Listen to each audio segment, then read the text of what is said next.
Guys எனக்கு accident ஆகும்போது இந்த ஹெல்மெட் தான் நான் போட்டிருந்தேன். இந்த ஹெல்மெட்டை இப்போ எங்கள் அம்மா தூக்கி போட சொல்லிட்டாங்க.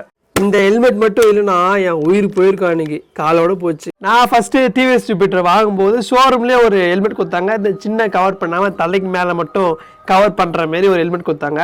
அது கீழே வந்தால் கண்டிப்பாக அடி போட்டுன்னு நான் என்ன பண்ணேன், 2000 கொடுத்து இந்த ஸ்டட்ஸ் ஹெல்மெட்டு தான் நான் சென்னையில் வாங்கியிருந்தேன். இந்த ஹெல்மெட்டை வாங்கி நான் ஊருக்குள்ளே போட்டோன்னே எங்கள் ஒரு ரிலேட்டிவ் ஒருத்தர் சொன்னார், அதாவது சொந்தக்கார ஒருத்தர் சொன்னார், என்னப்பா காசு துள்ளுது, புது புது ஹெல்மெட்லாம் வாங்குறேன் அப்படின்னு சொன்னார். இன்னொருத்தர் சொன்னார், என்னடா ஊருக்குள்ளேயே ஹெல்மெட்டு போட்டு சுற்றுறேன்னு இன்னொருத்தர் சொன்னார். நான் அவனை கேட்குறேன், எனக்கு ஆக்சிடென்ட் ஆகும்போது இப்படி சொன்னாங்க 2 பேர். அவங்களா வந்து தலைக்கு ஒன்றும் ஆகாத மாதிரி கையை வச்சு புத்தின்னு சேஃப் பண்ணாங்கன்னா இல்லையே, காசு கொடுத்து இந்த 2000 ரூபா கொடுத்து ஹெல்மெட்டை வாங்கினல, இதனா வந்து என் தலையை என் உயிரை காப்பாத்துச்சு. பைபாஸில் மெயின் ரோட்டில் தான் ஹெல்மெட்டை போட்டுன்னு ஓட்டுன்னு நீங்கள் நினைக்காதீங்க. எங்கள் வீட்டிலேருந்து நான் வண்டியை எடுத்தாலே வந்து ஹெல்மெட் போட்டு தான் ஓட்டுவேன். கடைக்கு போனாலும் சரி, பக்கத்து வீட்டுக்கு போனாலும் சரி, கைனிக்கு போனாலும் சரி, எங்கே போனாலுமே வந்து ஹெல்மெட்டை போட்டுன்னு தான் வண்டியை ஓட்டுனே போவேன்.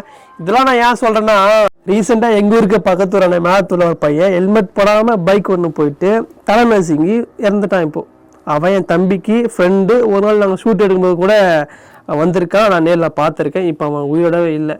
ஏன்னா ஹெல்மெட் போடாமல் வண்டி ஓட்டுறதுனால அவன் இப்போ உயிரோட இல்லை.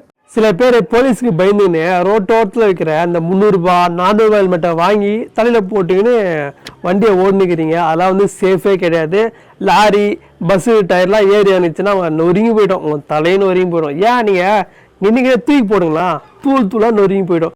ஒரு 1500 மேலே நீங்கள் ஒரு ஹெல்மெட் வாங்கினீங்கன்னா கண்டிப்பாக அது சேஃபாக இருக்கும், சாலிடாக இருக்கும். டயரு, லாரி டயரு, பஸ்ஸு டயர்லாம் ஏறி அனுச்சுன்னா அதெல்லாம் ஒன்றுமே ஆகாது.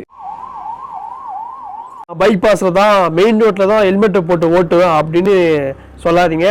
முடிஞ்சளவு வீட்டிலேருந்து வண்டி நீங்கள் எடுப்பீங்க பார்த்தீங்களா, அப்போயே ஹெல்மெட்டை போட்டுன்னு நீங்கள் ஓட்டுங்க, சேஃபாக ட்ராவல் பண்ணுங்கள்.